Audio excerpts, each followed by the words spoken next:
আচ্ছা, পানি খাওয়ার ক্ষেত্রে ফ্রিজের পানি খাইতে মজা লাগে কার কার? হাত উঁচু করেন। ফ্রিজের পানি। আচ্ছা শোনেন, স্টুডেন্ট যারা আছেন না, পানি কেমন তাপমাত্রার খাবেন এটারও ক্যালকুলেশন আছে। স্টুডেন্টের পানি খাইতে হবে আমাদের যে শরীরের তাপমাত্রা 37 ডিগ্রি সেলসিয়াস, ঘরে ধরি 36-37, এর থেকে 4 থেকে 8 ডিগ্রি সেলসিয়াস বেশি।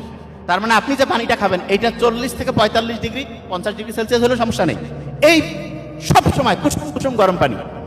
এইটা অনেকে বলে ভাই ঠান্ডার সময় তো ঠিক আছে। নো, ঠান্ডা গরম বছরের 12 মাস 365 দিন সব সময় কুসুম কুসুম গরম পানি।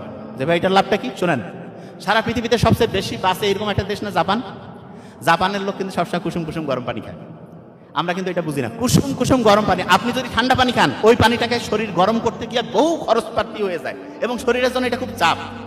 শরীর ওইটা সবচেয়ে শরীরের জন্য ভালো যেটাতে সহজে শরীর হচ্ছে পুষ্টির জিনিসটা সহজে নিতে পারে। বুঝেন নাই? আচ্ছা, একজন টিচার আসি আপনার পড়াচ্ছে, কি পড়াইলো পড়াটা আপনি বুঝলেন না, এই টিচারের পড়া আপনার ভালো লাগবে নাকি বললো আপনার মাথায় ঢুকলো? কোন টিচার, প্রথম জন ভালো না পরের জন? পরের জন। আপনি যে আমাদের শরীরের কোষগুলোর যে পুষ্টি দরকার সেটা যদি সে সহজে পায় তাহলে এইটা তার জন্য ভালো, নাকি পুষ্টি পাইতে একেবারে সারা দিন রাত কাজ করে কষ্ট করে হ্যান ত্যান করে পাচ্ছে? কোনটা ভালো শরীরের জন্য?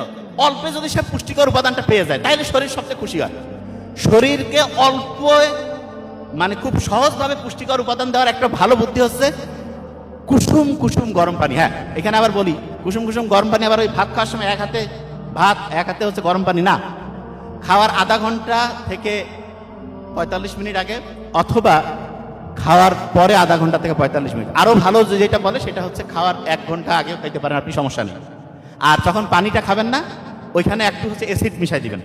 অ্যাসিড মানে HCl এর কথা কই নেই, অ্যাসিটিক অ্যাসিড। আচ্ছা সহজ করে বলি, ভিনেগার আছে না, ভিনেগার